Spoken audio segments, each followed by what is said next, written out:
the live streaming experience. Have you live streamed anything that was your absolute favorite? Maybe it was a band that you just didn't expect to see live, having a really intimate performance in their bedroom. You can let us know some of those favorite moments of live streaming, because today, that's what we're talking about. It is Thursday. It is May 14th, and this is the current music news. Hey, I'm Jade. And I'm Jay. Today, we're talking about live streams, which are the new normal for music fans around the world. The pandemic won't last forever, but it looks like live streaming is here to stay in a big way. We're going to be talking about that all day today. So maybe as a music fan, you were, maybe you weren't watching a lot of live streams before this all went down, but live streaming has been booming for months. The Verge has the numbers, and they're huge. Live stream platforms are seeing twice the traffic right now that they were this time last year. And yeah, a lot of that growth is due, in fact, most of it is due to the coronavirus lockdown, but not all of it. If you think about streaming platforms like Twitch, they've been attracting millions of people to watch video gamers and other activities. Now you might be turning to Twitch to watch DJ sets.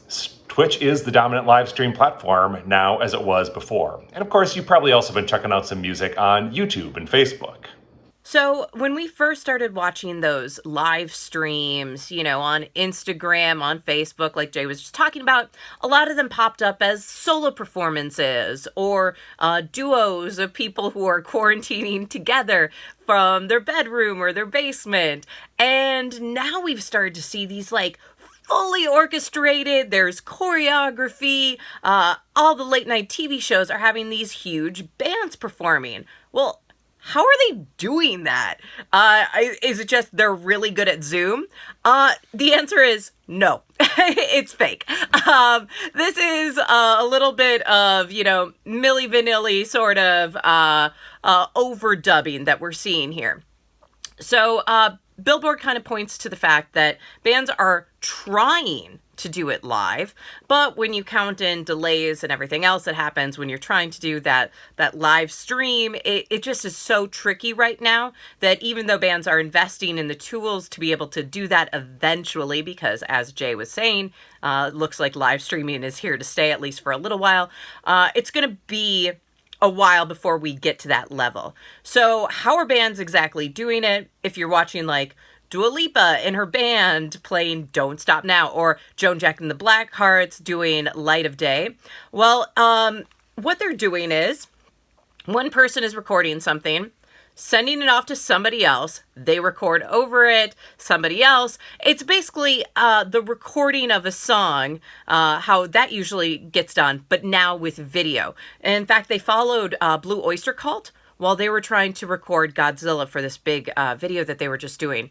And so the drummer recorded his part, and then the file went on to the lead guitarist, Buck Dharma, who recorded his part. Then those files were sent to the other two members of the band. They recorded over it. Finally, the singer, Eric Bloom, recorded his lead vocals over the entire thing. And luckily for them, the band's own Richie Castellano, he was able to sort of handle the editing himself.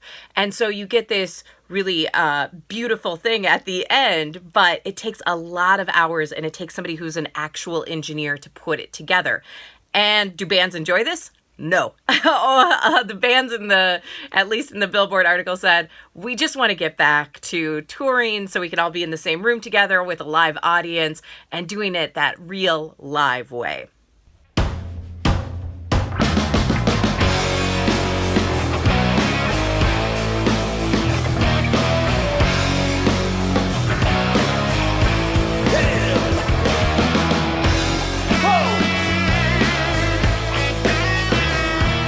Here's a question.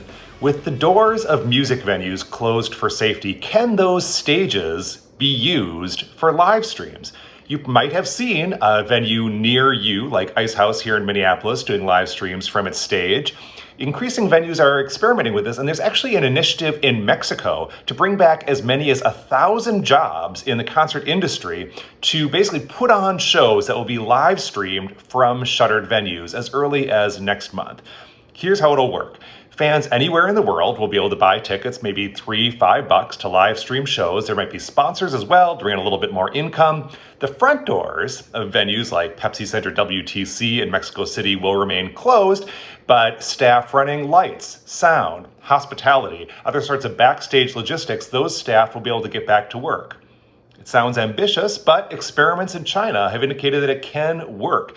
As early as February, a live stream DJ set from the Beijing club 13 drew 1.2 million viewers and brought in $280,000. That's a lot of money, but I still kind of worry about the people who are actually working at the venue, or like the band or the DJ, and how do they make make sure that that's safe for everybody who's actually working and not just the fans. But, you know, if they're trying it, I hope that they're doing it in the safest possible way.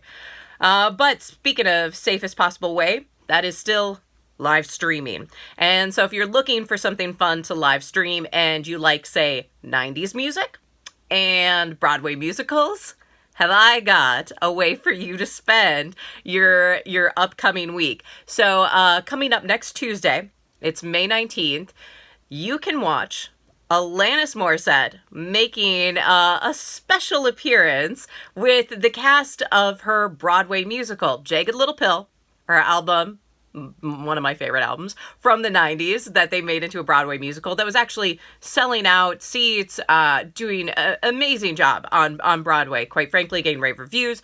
And then they had to shut their doors once the pandemic hit. Well, they're doing a big fundraiser. So it's going to be everyone from the cast, and it's going to be Diablo Cody, the writer, and Alanis Morissette herself, all coming together to do this fundraising event. And the show's producer said, led by our spiritual guide, Alanis Morissette, the entire Jagged Little Pill family is excited to come together to share music and our musical's message of joy, healing, resilience, and gratitude.